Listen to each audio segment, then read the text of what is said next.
አማላጅነት የፍቅር መንገድና መገለጫ ነው። አንዱ ስለሌላው የሚያደርገው ልመና ለሌላው ያለውን ፍቅር በተግባር የሚገልጽበት መንገድ ነው። ሙሴ እነርሱን ከምታጠፋ እኔን ከሕይወት መጽሐፍ ደምስሰኝ ብሎ፣ ሐዋርያው ቅዱስ ጳውሎስ ደግሞ በኢየሱስ ክርስቶስ ስላላመኑ አይሁድ ወገኖቹ ስለ ወንድሞቼ ከክርስቶስ ተለይቼ እኔ ራሱ የተረገምኩ እንደሆን እጸልይ ነበር እና እስከ ማለት ደርሰው ለወገኖቻቸው ይጸልዩላቸዋል። ሮሜ 9 ከቁጥር 3 እስከዚህ ደርሰው የጸለዩላቸው ለወገኖቻቸው ከነበራቸው ፍቅር የተነሳ ነበር።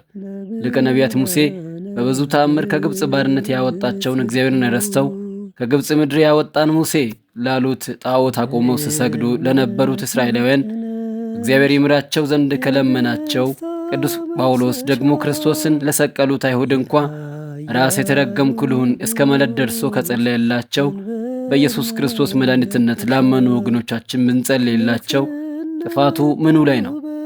ለሌሎች የሚደረግን የምልጃ ጸሎት የሚቃወሙ ሰዎች የቤተ ክርስቲያን የአንድነት መንፈስ ያልገባቸውና ከራሳቸው በስተቀር ለሌላው የማያስቡ ራስ ወዳዶች ብቻ ናቸው። መድኃኒታችን ኢየሱስ ክርስቶስ ነፍሱን ስለ ወዳጆቹ ከመስጠት ይልቅ ከዚህ የሚበልጥ ፍቅር ለማንም የለውም በማለት የእውነተኛ ፍቅር መገለጫው ራስን ለሌላው አሳልፎ እስከ መስጠት መድረስ መሆኑን በቃሉም አስተምሮናል፣ በተግባርም አሳይቶናል። ዮሐንስ 15 ከቁጥር 13። ታዲያ እኛ ራሳችንን ስለ ሌላው ወንድማችን አሳልፈን መስጠት ቢያቅተን እግዚአብሔርን ስለ እነርሱ መለመን ሊበዛብን ይገባልን? ቅዱሳን ያደረጉት ይህን ነው። ስለ ሌላው ወንድማቸው መዳን ሲሉ በጸሎትና በልመና እግዚአብሔርን ተማጸኑ፣ ይማጸናሉም። ይህ ተገቢ የሆነ መጽሐፍ ቅዱሳዊ ተግባር እንጂ አንዳችም የሚያስነቅፍ ነገር የለውም። ይህ የሚነቀፍ ከሆነ የሚነቀፈው በኢአማንያንና በአሕዛብ ዘንድ ነው። አማላጅነት የቤተ ክርስቲያን የባሕርያዋና የመንፈስ አንድነት መገለጫ ነው። ሁሉ በእርሱ ተጋጥሟል። እርሱ የአካሉ ማለት የቤተ ክርስቲያን ራስ ነው። ቆላስያስ 2 ከቁጥር 18። ቤተ ክርስቲያን የክርስቶስ አካል እንደመሆኗ እያንዳንዱ የቤተ ክርስቲያን አባል ደግሞ የአካል ክፍል ነው። ለሌላው የአካል ክፍል የማያስብና ብቻዬን እኖራለሁ የሚል የአካል ክፍል የለም፣ ካለም ጤነኛ አካል አይደለም። ስለሆነም የቤተ ክርስቲያን አካል የሆንንና በክርስቶስ አንድ አካል የሆንን ሁላችን አንዳችን ስለ ሌላው አካል ማሰብና መጸለይ ይገባናል።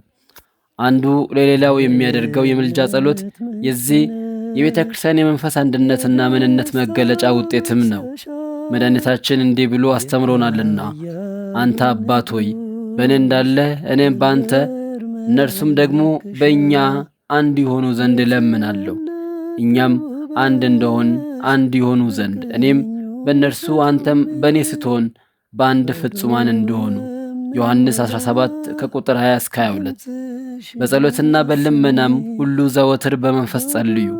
በዚህም ሐሳብ ስለ ቅዱሳን ሁሉ እየለመናችሁ በመጽናት ሁሉ ትጉ የተባልነው ለዚህ ነው። ኤፌሶን 6 ከቁጥር 18። ቅዱስ ጳውሎስ በመልእክታቱ ደጋግሞ ምዕመናንን ጸልዩልኝ ይል የነበረበት ምክንያት አንዱ ይህ ነበር። ወንድሞች ሆይ ስለ እኛ ጸልዩ። ልመናና ጸሎት፣ ምልጃም ምስጋናም ስለ ሰዎች ሁሉ፣ ስለ ነገሥታትና ስለ መኳንንትም ሁሉ እንዲደረጉ ከሁሉ በፊት እመክራለሁ።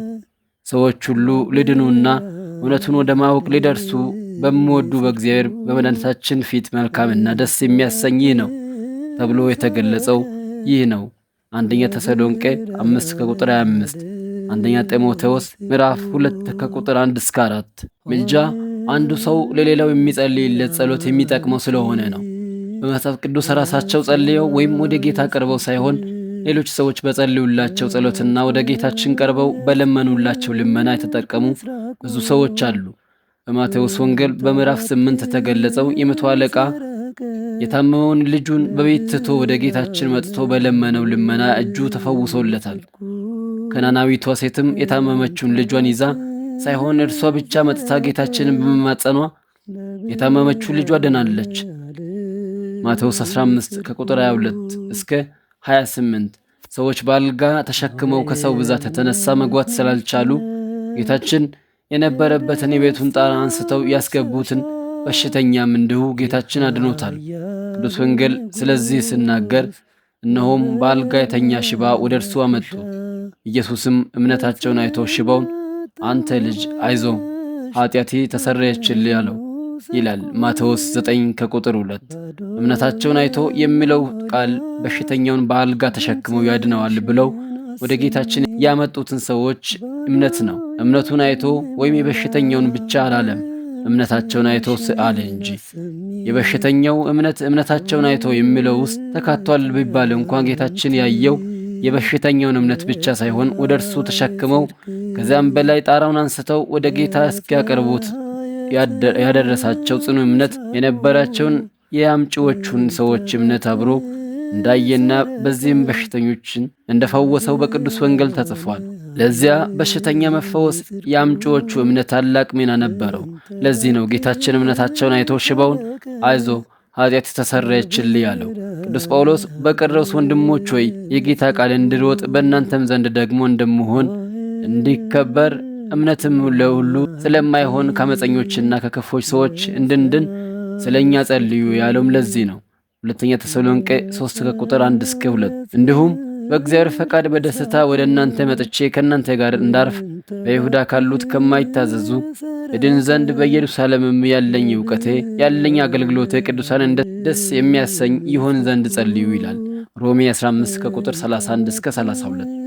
እንደገናም በዚያን ጊዜ ስለ እርሱ ደግሞ የታሰርኩበትን የክርስቶስን ምስጢር እንድንነግር አንዱ ክርስቲያን ለሌላው የሚጸልየው ጸሎት ወይም ምልጃ እንዲህ ዋጋ ያለው ከሆነ በጸጋ ያደጉ በተጋድሎ የጸኑ ጻድቃን ቅዱሳን የሚያደርጉት ጸሎት ደግሞ በበለጠ ኃይልና ጠቀሜታ አለው።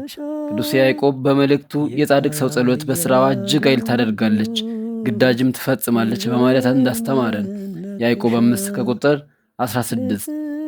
ስለዚህ ምልጃ አግባብ የሚሆነው ከዚህ አንጻር ነው። ምልጃ እግዚአብሔር ለወዳጆቹ ያለውን ፍቅርና አክብሮት የሚገልጽበት መንገድ ነው። እግዚአብሔር አምላክ ተፈትነው የወጡና ታማኝ የሆኑ ወዳጆቹን ለሌሎች የሚያስተዋውቅበትና ክብራቸውን የሚገልጥበት አንዱ መንገድ ሌሎች ሰዎችን እነርሱ እንዲጸልዩላቸው በማድረግ ነው። ለምሳሌም እግዚአብሔር የወዳጁን የአብርሃምን ማንነትና ክብር የገራራ ንጉሥ ለነበረው ለአበመሌክ ሲገልጥ እንዲህ አለ፣ ነቢይ ነውና ስለ አንተም ይጸልያል ትድናለህም። ዘፍጥረት 20 ከቁጥር 7። እንዲሁም የኢዮብን ክብርና ማንነት ለጓደኞቹ ሊገልጥ በወደደ ጊዜ ወደ ኢዮብ እንዲሄዱና እርሱ ስለ እነርሱ እንዲጸልይላቸው አዘዛቸው። እግዚአብሔር የሚን ቃል ለኢዮብ ከተናገረ በኋላ እግዚአብሔር ቴማናዊውን ኤልፋዝን እንደ ባሪያዬ እንደ ኢዮብ ቅንን ነገር ስለ እኔ አልተናገራችሁምና ቁጣዬ በአንተና በሁለቱ ባልንጀሮች ላይ ነዷል።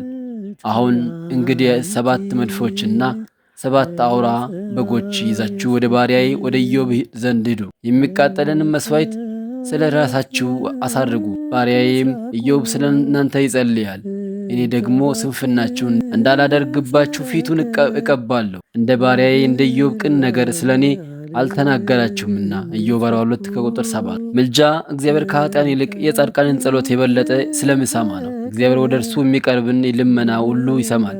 ሁሉ የእርሱ አባት ነውና፣ እርሱ የሁሉ አባት ነውና።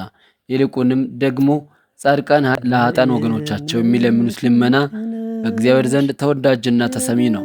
ምክንያቱም እግዚአብሔር ምንም እንኳ ኃጥአንን በክፉ ስራቸው ቢያዝንባቸውም በቸርነቱ የሚምርበት ምክንያት ይፈልጋልና የቅዱሳንን ምልጃ በዚሁ ቸርነቱ መንገድ ያደርገዋል። የኃጥአን መስዋዕት በእግዚአብሔር ዘንድ አስጸያፊ ነው፣ የቅኖች ጸሎት ግን በእርሱ ዘንድ የተወደደ ነው። ምሳሌ 15 ቁጥር 8። እንተባት ሰረቀ ለብርሃነ ዓለም ጽድቁ እንተባት ሰረቀ ለብርሃነ ዓለም ጽድቁ። የእምነት ምንጭ ነሽ የደስታ መፍሰሻ የኃያሉ ንጉሥ መንበር መናገሻ ንጽሕነት ተውበሽ በቀኙ ስትቆሚ ባዶ የሚሞላ ድምፅሽን አሰሚ ባዶ የሚሞላ ድምፅሽን አሰሚ ሆህተ አንቲ ለፀሐየ ጽድቅ ለፀሐየ ጽድቅ ምስራቁ እንተ ባቲ ሰረቀ ለብርሃነ ዓለም ጽድቁ እንተ ባቲ ሰረቀ ለብርሃነ ዓለም ጽድቁ